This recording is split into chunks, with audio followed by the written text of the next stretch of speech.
Hello guys! Hello Taurus! Welcome dito sa aking channel. Kapalaran 888, welcome. Alaman natin Taurus kung anong messages, anong vibration, anong energy ang para sa inyong lahat. Ito ay para sa lahat ng Taurus na nanonood. If you're new sa aking channel, please like and share. And if you're old subscribers, thank you sa inyo lahat.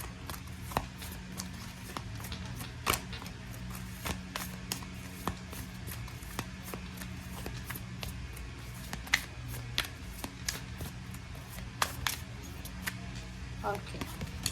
Next, tingnan natin, Taurus, kung ano ang message na para pa dito. Okay, first card mo dito is Courage. Dito sinasabi ng baraha sa'yo na you are safe. Okay? You are safe. Fear is an illusion. Set strong boundaries. So, courage. So, sinasabi dyan ng baraha sa'yo na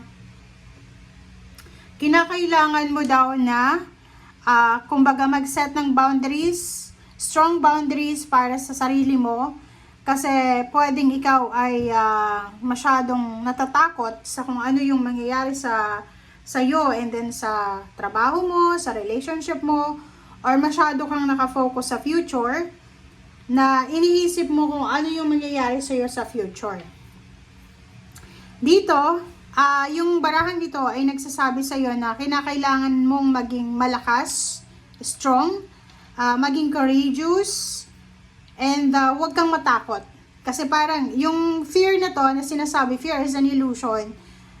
Pwedeng yung nararamdaman mo is masyado kang natatakot sa kung ano yung sasabihin ng mga tao sa paligid mo, kung ano yung future mo, kung ano yung darating.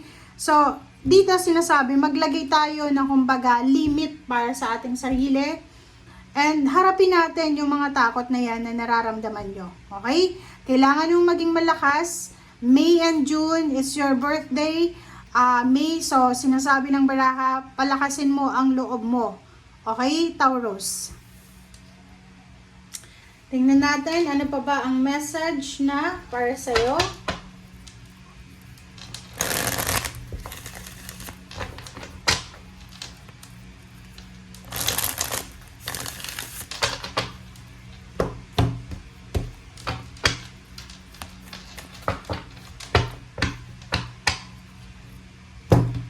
Okay. First two cards natin is 9 of Cups and 10 of Pentacles. So, dito sa dalawang barahang to, sinasabi sa'yo dito, Taurus, na you're super lucky. You're super lucky, you're fortunate. Kasi, marami kang mga wini-wish na bagay dito sa mundo, lalo na sa usaping emosyonal, sa financial, or especially sa relationship and family life. Ang posibleng ma-achieve mo siya, maybe end of May or maybe June. So, sinasabi ng baraha sa'yo dito na all wishes, diba, are granted, diba? Wishes come true. Sinasabi ng baraha sa'yo dito na lahat ng mga luha na iniluha mo, Taurus, lahat ng sakit, hinanakit, galit, ay may kapalit yan na emotional success and prosperity. Next is yung number 10 natin dito is 10 of Pentacles. Dito sinasabi, Taurus, na posibleng makatanggap ka ng malaking halagang pera ngayong Mayo or maybe June. It's either salary, it's either payouts, payments, gift, or maybe lump sum of money. So, hindi ko alam kung saan galing yan kasi wala namang sinasabi dito. But, titingnan natin sa mga susunod na baraha. Okay.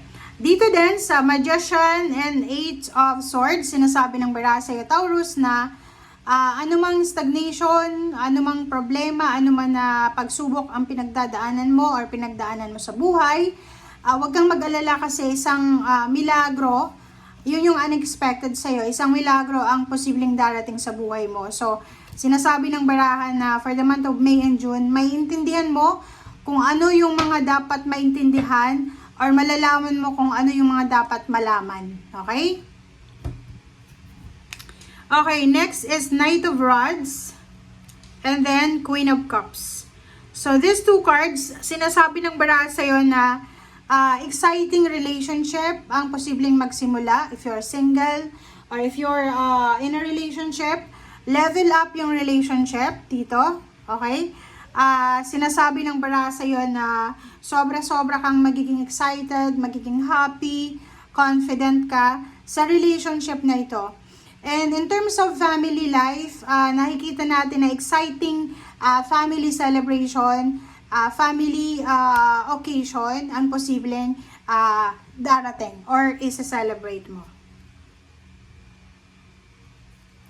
Okay, dito naman sa usaping pera, sinasabi ng baraha sa'yo dito, Taurus, na pwedeng yung iba sa inyo dyan, ayun nga, may mga pinagdaanan kayong financial problems, scarcity, and sa buwan ng Mayo, as well as June, sinasabi ng barahan na magkakaroon ng balance yung financial mo. So, ibig sabihin, mariresolve yung mga financial problems mo. Pwedeng unemployed ka, pwedeng may magsisimula ng trabaho ngayong May, June, or posibleng yung iba sa inyo maraming utang, pwedeng mabayaran nyo na, or posibleng marami kayong kompromiso sa pera na posibleng maayos nyo. Okay. Zero the Fool, sinasabi ng baraha sa'yo dito na maraming magsisimula ngayon na May and June sa buhay mo, Taurus. Unang-una nga, relationship. Pangalawa, balancing pera. Pangatlo, mga travel plans.